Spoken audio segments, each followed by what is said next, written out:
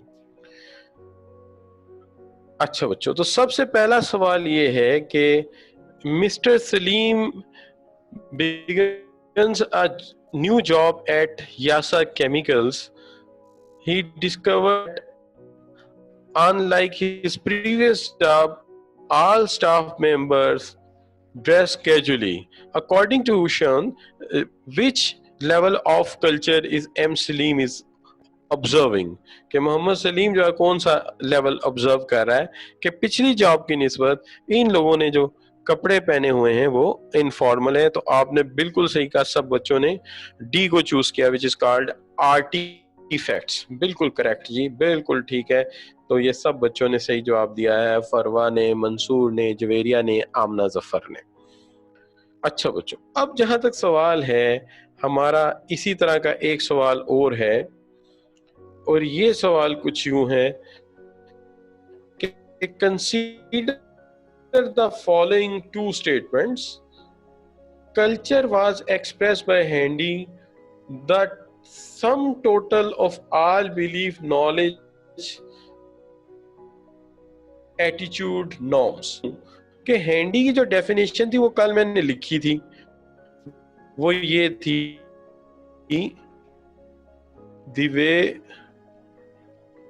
we do the things around.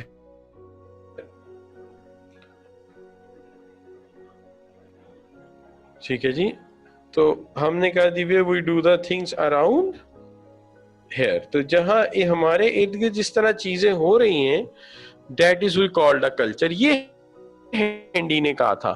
یہ تو پھر آگے ہم نے خود ایکسپلین کر دیا تھا، 2-3 بکس میں ایسے لکھا ہوا ہے بلیف نالج. تو یہ اسٹیٹمنٹ غلط. اچھا، the tales of company creation such as difficulties the founder has faced and how he and she managed to overcome them successfully form a part of organization culture according to Shane. Founder leader جو مشکلات face کرتا ہے وہ اس کے organization کے culture کا حصہ بن جاتی ہیں. اب ذرا مجھے بتائیے کہ آپ اس میں سے کون سی آپشن پک کریں گے؟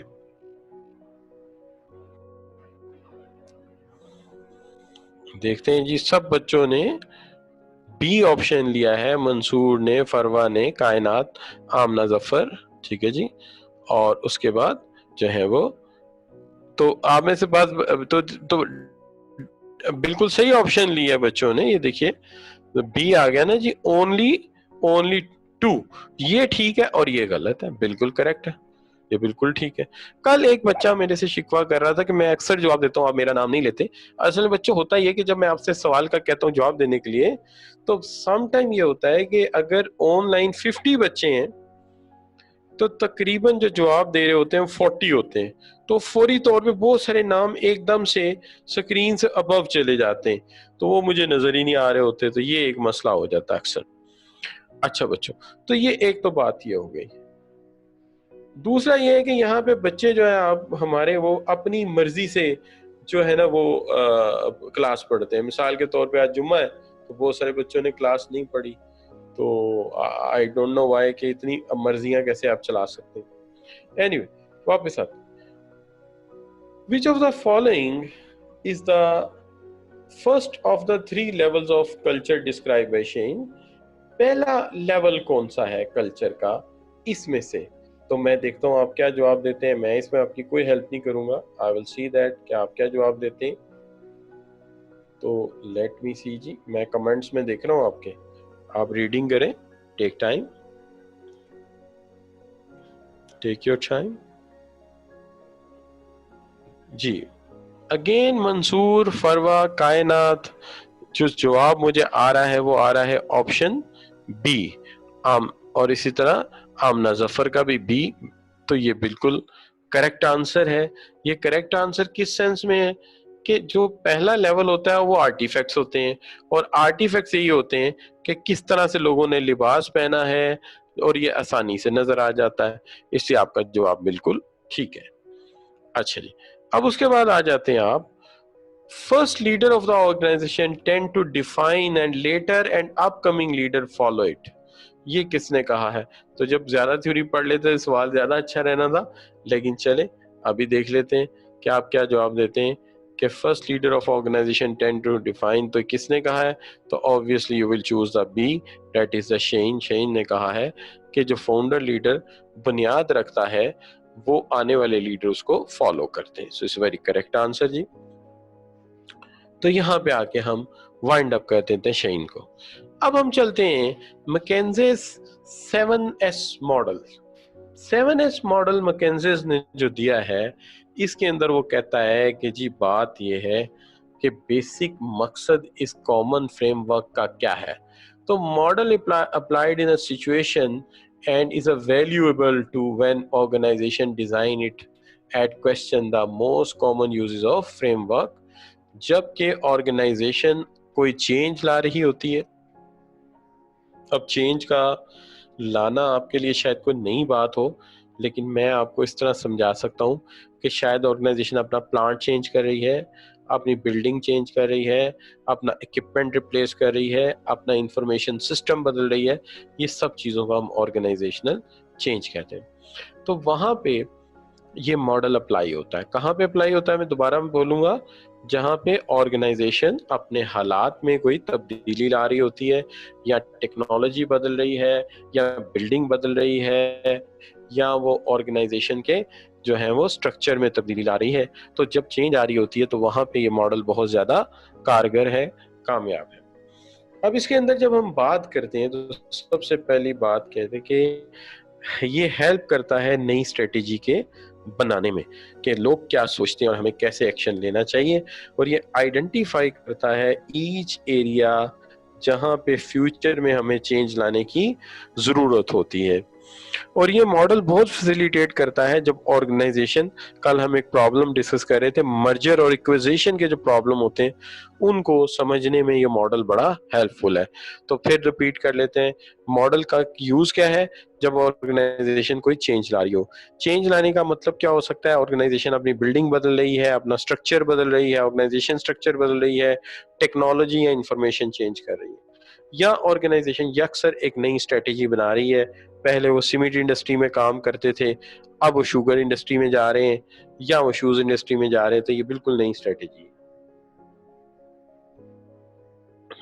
یہاں پہ تو آئیڈینٹیفائی ہاؤ ایچ ایریا میں بھی چینج ان فیوچر. ایک ایریا کیسے، ہر ایریا کیسے چینج ہوگا. اور پرٹیکولرلی جب آرگنائزیشن کوئی نئی فرم کو پرچیز کرتے ہیں یا خریدتے ہیں یا ایکوزیشن کرتے ہیں یا مرجر کرتے ہیں تو وہ یہاں پہ یہ ماڈل بڑے کام کا ماڈل ہے. اب اس کے اندر جو 7S ہیں اس کا مطلب یہ ہے کہ یہاں 7S جو ہیں وہ کیا کیا ہیں؟ These 7S are strategy, these 7S are structure, system, skills, style, values. ٹھیک ہے جی، staff and shared values. یہ کتنے ہو گئے جی؟ یہ جو ہیں یہ 4 یہ ہو گئے. ٹھیک ہے جی، 4 یہ ہو گئے اور 1 2 3 یہ ہو گئے.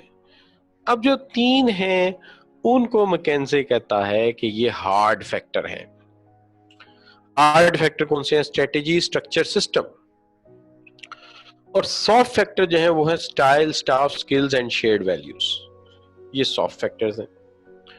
اب جو ہارڈ فیکٹرز ہیں وہ اوبویسلی ہارڈ اس سینس میں ہے کہ وہ اتنی جلدی تبدیل نہیں ہوتے.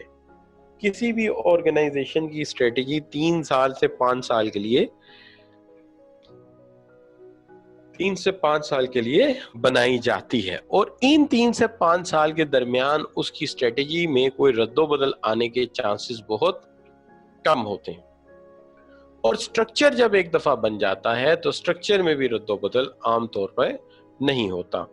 اور اسی طرح سسٹم بھی جب بنتے ہیں تو اتنی جلدی تبدیل نہیں ہوتے. تو یہ جو ایک الگ کلر میں آپ کو نظر آ رہے ہیں، you see these are different color, these are hard factors and they are a bit blue. جو blue میں ہیں یہ سارے کے سارے چاروں soft factors ہیں. تو کہتے ہیں the author of the framework emphasize that all elements must be given equal importance.